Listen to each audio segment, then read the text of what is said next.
Selamat pagi semuanya, Shalom, Assalamualaikum warahmatullahi wabarakatuh. Om Swastiastu, Namo Buddhaya, salam kebajikan. Baiklah, pada saat ini kita akan menerima materi dari pemateri saat ini. Untuk itu, saya akan membacakan CV atau biodata pemateri saat ini. Nama, Dr. Anda Srigaya Johana Woba. Tempat tanggal lahir, Esang, 31 Oktober tahun 1965. Alamat, Asabri 2 Girian Permai. Riwayat pendidikan, SD YPK Esang, SMP Negeri Beo, SMA Negeri Beo, S1 IKIP Manado. Pekerjaan guru yang dibidangi yaitu pendidikan fisika. Moto hidup pemateri saat ini yaitu hidup adalah perjuangan. Sebelum kita masuk pada materi, diharapkan untuk casiru atau calon siswa baru agar dapat mencatat apa yang akan disampaikan oleh pemateri saat ini, karena di setiap materi akan ada pertanyaan-pertanyaan atau kuis yang telah disediakan. Untuk itu saya undang dengan hormat Ibu Dr. Anda Srigaya Johana Woba kepada Ibu dipersilakan. Terima kasih untuk kesempatan yang diberikan. Shalom, selamat pagi untuk kita semua. Tentunya pertama-tama kita mengucap syukur atas anugerah kasih setia Tuhan. Oleh karena kasih-Nya boleh kita mengikuti kegiatan mengenal lingkungan sekolah saat ini dengan materi wawasan Wiyata Mandala. Kita mulai saja dalam materi ini, yaitu dalam wawasan Wiyata Mandala ada arti dan makna wawasan Wiyata Mandala yang terdiri dari pertama pengertiannya, yang kedua sekolah dan fungsinya, yang ketiga fungsi sekolah, keempat ciri-ciri sekolah sebagai masyarakat belajar, yang kelima prinsip sekolah, yang keenam penggunaan sekolah, yang ketujuh penataan Wiyata Mandala dalam upaya ketahanan sekolah, yang ketujuh tugas wewenang dan tanggung jawab kepala sekolah dalam hal pelaksanaan Wiyata Mandala, dan yang terakhir mekanisme dalam pelaksanaan Wiyata Mandala. Inilah garis-garis besar tentang materi kita yang ada di dalam wawasan Wiyata Mandala. Kita mulai dengan pengertian wawasan Wiyata Mandala. Wiyata Mandala adalah sikap yang menghargai dan bertanggung jawab terhadap lingkungan sekolah sebagai tempat menuntut ilmu pengetahuan.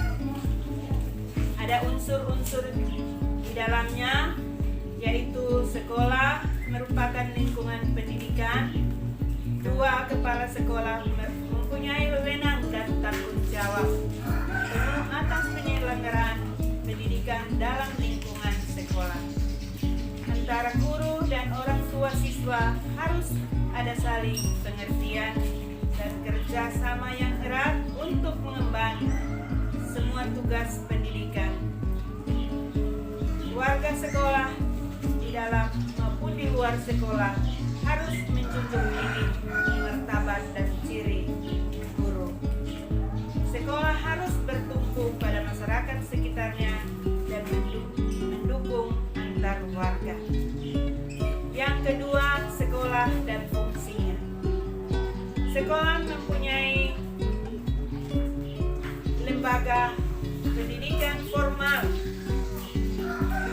tempat berlangsungnya proses belajar mengajar untuk membina dan mengembangkan ilmu pengetahuan dan teknologi, pandangan hidup, kepribadian, hubungan antara manusia dengan lingkungannya dan dengan penciptanya, kemampuan berkarya. Yang ketiga adalah fungsi sekolah. Fungsi sekolah adalah sebagai tempat masyarakat belajar karena memiliki aturan, tata tertib kehidupan yang mengatur hubungan antara guru, pengelola pendidikan, siswa dalam proses belajar mengajar untuk mencapai tujuan pendidikan yang telah ditetapkan dalam suasana yang dinamis.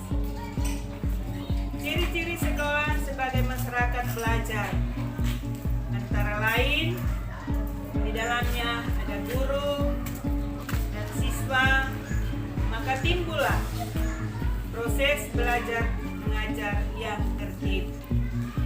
Tercapainya masyarakat yang sadar maupun belajar dan bekerja keras.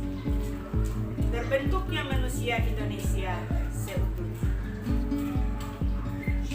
Prinsip sekolah. Sekolah sebagai biota mendalam, selain bertumbuh pada masyarakat sekitarnya, juga harus mencegah masuknya paham, sikap, dan perbuatan yang secara sadar ataupun tidak dapat menimbulkan pertentangan antara sesama. Karena perbedaan suku, agama, keturunan, tingkat sosial, ekonomi, serta perbedaan paham politik. Sekolah tidak boleh hidup menyendiri atau melepaskan diri dari tantangan sosial budaya dalam masyarakat tempat sekolah itu berada. Sekolah juga menjadi suri teladan bagi kehidupan masyarakat sekitarnya, serta mampu mencegah masuknya sikap dan perbuatan yang akan menimbulkan pertentangan. Untuk itu, sekolah memiliki beberapa prinsip yang harus kita ketahui, yaitu sekolah sebagai wadah atau lembaga yang memberikan bekal hidup. Dalam hal ini, sekolah seharusnya bukan hanya sekedar lembaga yang mencetak para intelektual muda, namun lebih dari itu, sekolah harus menjadi rumah kedua yang memberikan pelayanan dan pengalaman tentang hidup, mulai dari berorganisasi, bermasyarakat, atau bersosialisasi, pendidikan lingkungan hidup. Kalau kita melihat contoh saat ini, sekolah SMA Negeri 2 Bitung telah melakukan kiat-kiat untuk lingkungan hidup, seperti ada dapur hidup, apotek hidup, greenhouse, bahkan SMA 2 pada tahun yang lalu mendapatkan juara 1 tingkat provinsi menyandang predikat sekolah sehat. Sekolah sebagai institusi tempat peserta didik belajar di bawah bimbingan pendidik. Bimbingan lebih sekedar pengajaran. Dalam bimbingan, peran pendidikan berubah dari seorang pendidik menjadi seorang orang tua, bahkan menjadi seorang kakak. Dalam arti bahwa semakin hari harus menunjukkan sikap kedewasaan. Sekolah sebagai lembaga dengan pelayanan yang adil, dalam arti bahwa setiap siswa mendapatkan pelayanan yang sama, tidak memilih latar belakang keadaan siswa itu sendiri. Semuanya mendapatkan perhatian yang sama. Sekolah sebagai lembaga pengembangan bakat dan minat siswa. Oleh sebab itu, SMA Negeri 2 Bitung sangat menjamin dalam kegiatan-kegiatan ekstra sesuai dengan minat dan bakat keinginan dari peserta.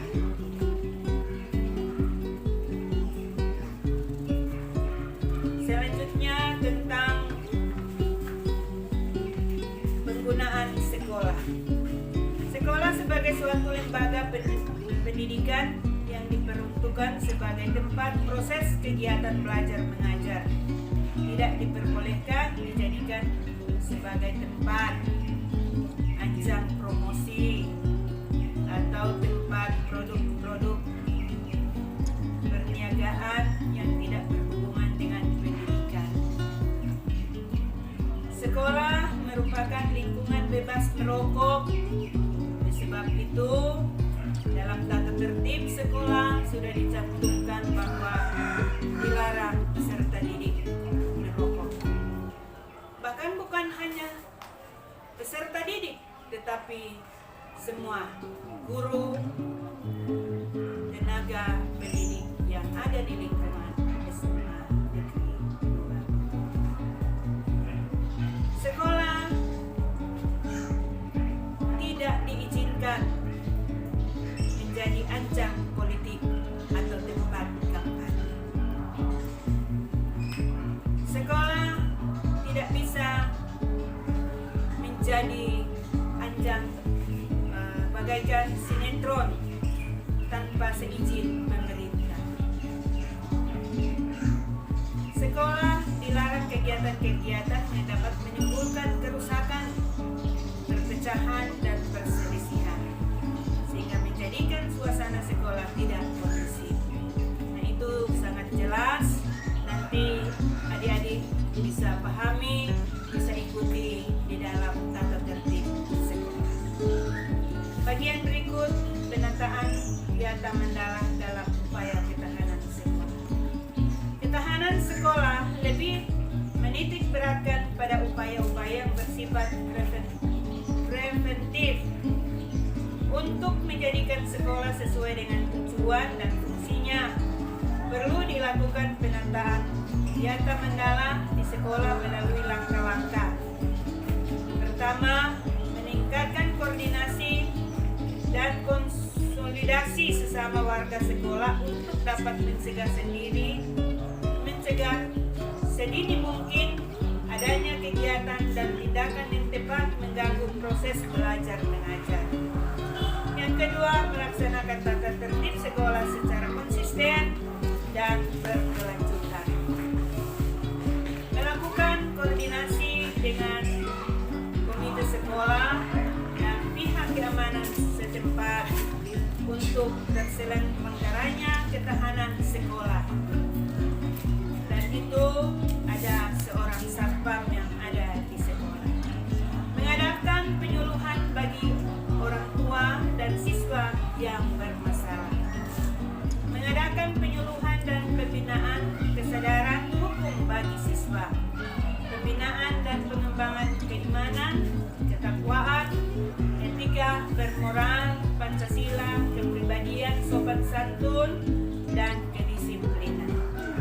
Pengembangan logika para siswa, rajin belajar, gairah menulis, gemar membaca informasi, atau melakukan penemuan para ahli yang ditemukan misalnya dalam bidang akademik di laboratorium. Mengikut sertakan siswa dalam kegiatan ekstrakurikuler dan pengembangan diri. Dan ini sangat nyata di SMA Negeri 2 Bitung. Ada kelompok basket, ada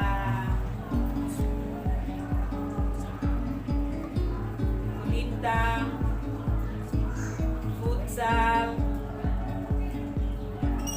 ada juga tari mengket.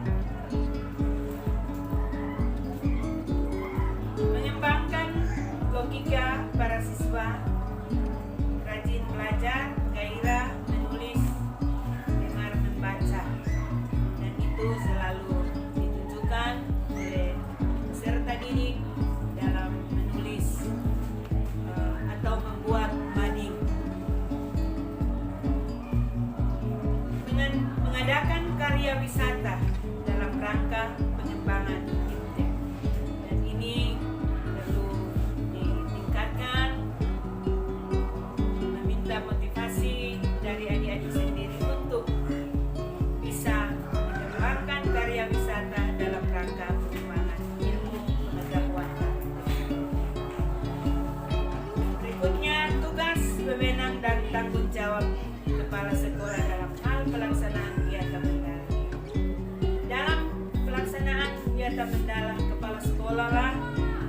sebagai pemimpin utama, bertugas dan bertanggung jawab memimpin penyelenggaraan belajar mengajar serta membina pendidikan dan tenaga kependidikan, serta membina hubungan kerjasama dan peran serta masyarakat.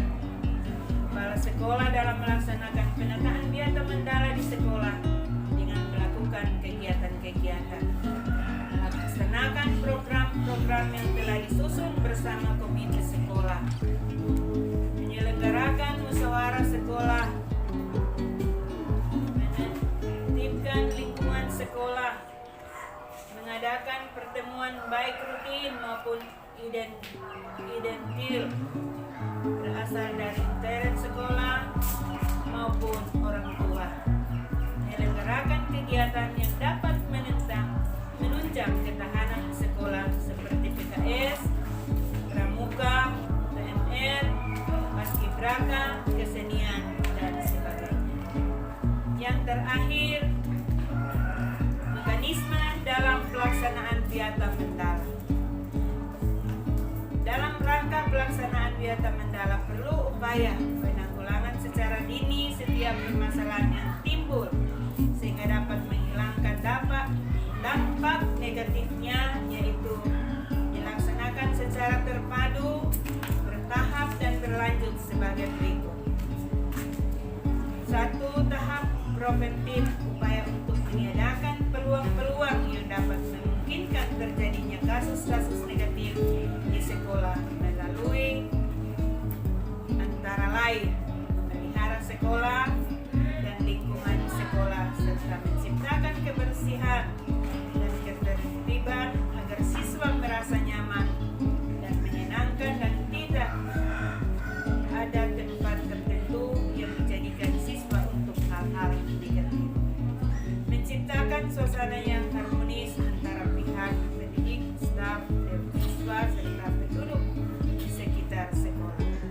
Membentuk jaringan-jaringan pengawasan, kontrol, dan razia terhadap kegiatan siswa di lingkungan sekolah. Menghilangkan bentuk-bentuk perpeloncoan pada saat MOS. Meminimalisasi keterlibatan kelompok maupun perorangan dalam kegiatan sekolah. Mengisi jam-jam kosong dengan pelajaran atau kegiatan ekstra lainnya. Meningkatkan kegiatan ekstrakurikuler pada masa awal atau akhir semester dan masa liburan sekolah. Peningkatan keamanan dan ketertiban khusus pada saat berangkat atau usai sekolah.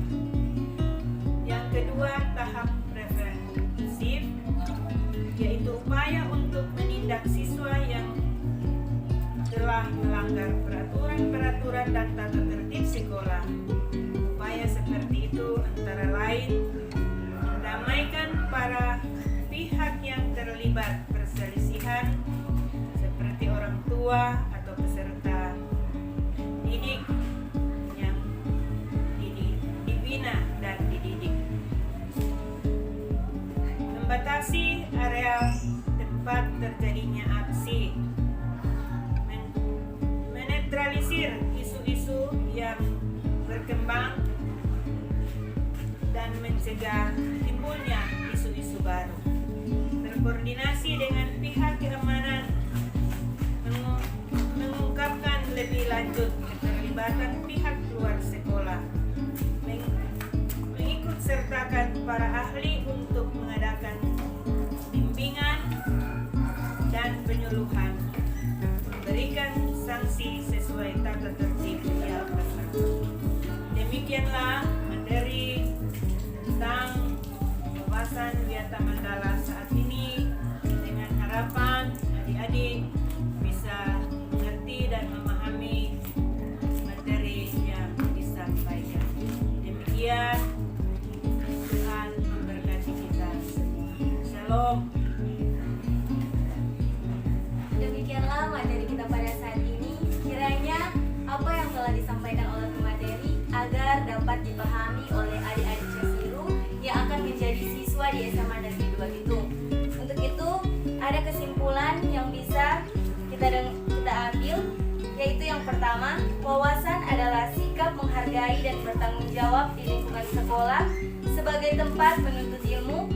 Kedua, sekolah mempunyai lembaga pendidikan formal dan pengetahuan dan teknologi. Ketiga, sekolah memiliki beberapa prinsip, yaitu sekolah sebagai wadah, sekolah harus menjadi rumah kedua, setiap siswa harus mendapat pelayanan atau perhatian yang sama, dan sekolah tidak diperbolehkan sebagai ajang promosi. Untuk itu disampaikan banyak terima kasih kepada Ibu Dr. Andes Sigayowoba yang sudah membawakan materi pada